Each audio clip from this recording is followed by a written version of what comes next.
de jurisdição,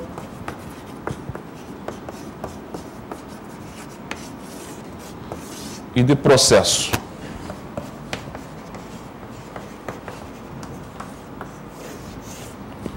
Bom, jurisdição equivale a poder. A palavra vem do latim iuris dictio, dizer o direito. Iuris dictio, dizer o direito. Então, jurisdição o que é? Jurisdição é o poder que o Estado tem de dizer o direito, de aplicar a lei aos casos concretos, né, de forma vinculante entre as partes, de forma impositiva, de forma cogente. Tá?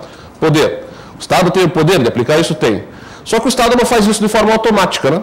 Eu dependo de uma provocação ao Estado. Como é que eu faço essa provocação? Através da ação, que equivale a um direito.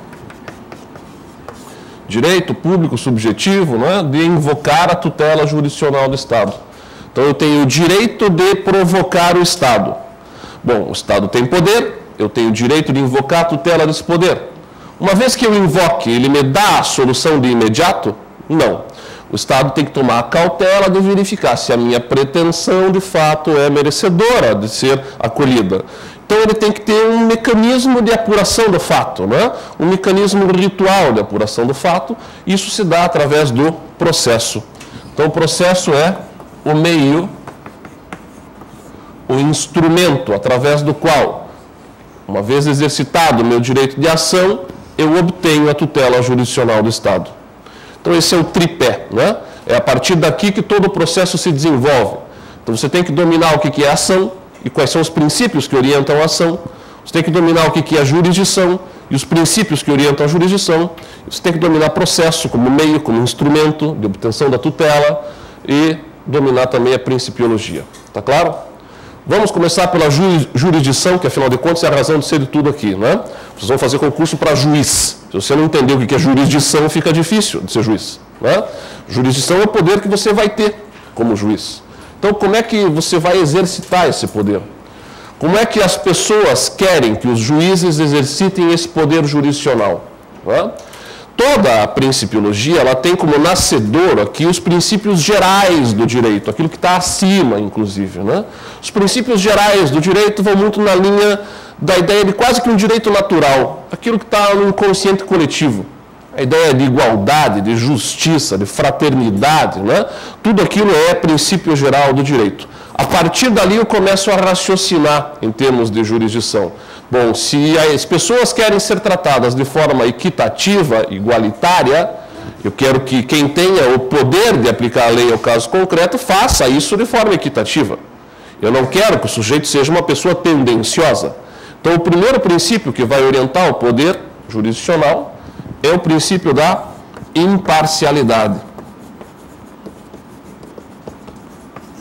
Imparcialidade é o primeiro princípio que orienta a jurisdição. O juiz tem que ser imparcial, ou seja, ele não pode ser tendencioso a querer favorecer uma parte em detrimento da outra. Tá? Ele tem que tomar o cuidado de atuar de forma equidistante, dando iguais oportunidades às partes. Tá claro?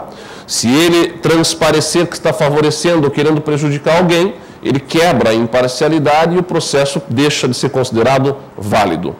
Existe todo um regramento no Código de Processo Penal que visa garantir essa imparcialidade. São as regras relacionadas a causas de impedimento, incompatibilidade e suspeição. Não é? Então é importante dar uma lida nessas regras, artigos 252 e seguintes. Tratam lá das causas de impedimento, incompatibilidade, marido e mulher, por exemplo, figurando em órgão colegiado, suspeição. O juiz que orienta a parte não pode julgar, o juiz que tem relação de interesse direto com a parte não pode julgar. Imagina o juiz credor do réu, ou devendo dinheiro para o réu. Será que esse juiz terá o equilíbrio necessário, a imparcialidade necessária para julgar? Então, são situações como essa. Sugiro que vocês deem uma lida nos artigos 252 e seguintes do Código de Processo Penal, que tratam particularmente nessa questão da imparcialidade. Um tema que hoje é bastante importante de ser compreendido, inclusive para concurso público, particularmente quando você tem faculdades de direito organizando o concurso, é a diferença entre imparcialidade e neutralidade judicial. Tá? O discurso do juiz neutro é um discurso que foi construído no final do século XIX, na verdade a partir da Revolução Francesa, mas mais fortemente no século XIX, né, para dizer que o juiz não teria mais um interesse pessoal no julgamento das causas, não estava mais atuando em nome da vontade de um rei, como ele fazia na época da monarquia, né? Então, como é que a população vai acreditar no juiz, se esse mesmo juiz atuava em nome do rei um tempo atrás? Eu vou criar um discurso dizendo, não, o juiz é neutro, ele aplica a vontade da lei, né? Como se a vontade fosse da lei e não dele, pessoa juiz, tá? Então eu digo, o juiz não se influencia por nada, ele só é um mero aplicador da lei. Esse discurso hoje é absolutamente ultrapassado, né? Não se sustenta, porque o juiz é um ser humano. E como qualquer ser humano, sofre influências externas, de mídia inclusive, da família, dos amigos, tem experiências de vida. E tudo isso vai junto com ele não consegue ficar alheio, neutro em relação a tudo que acontece no seu dia a dia. Então, cuidado só para não confundir, né? Não existe juiz neutro, porque o juiz é um ser humano. Agora, mesmo não sendo neutro, ele deve ser imparcial, no sentido de não deixar, por exemplo, transparecer essa ausência de neutralidade que possa quebrar a imparcialidade. Se isso acontecer, o processo é nulo, tá? Então, imagine um juiz que teve uma filha estuprada. Como é que ele vai julgar um caso de estuprador? Ele não é neutro em relação à figura referencial da ideia do estuprador, né? Não consegue ficar neutro em relação àquilo porque teve uma experiência de vida em casa, certo?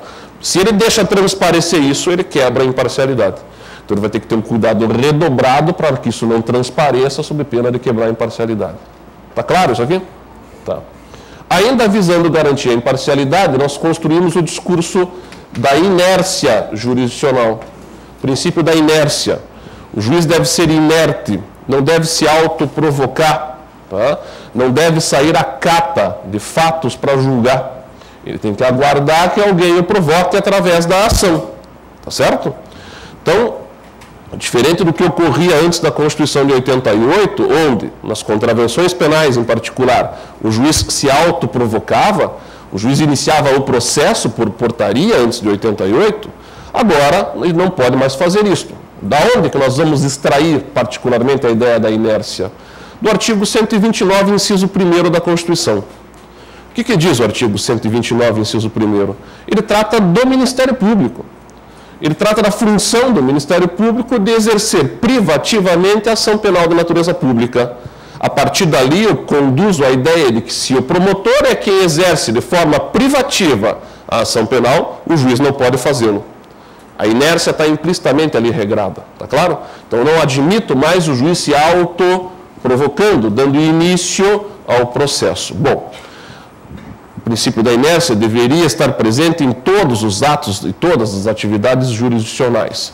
Não é bem assim, como nós percebemos no dia a dia, na prática, os tribunais têm tolerado uma sorte de iniciativas ex officio do juiz.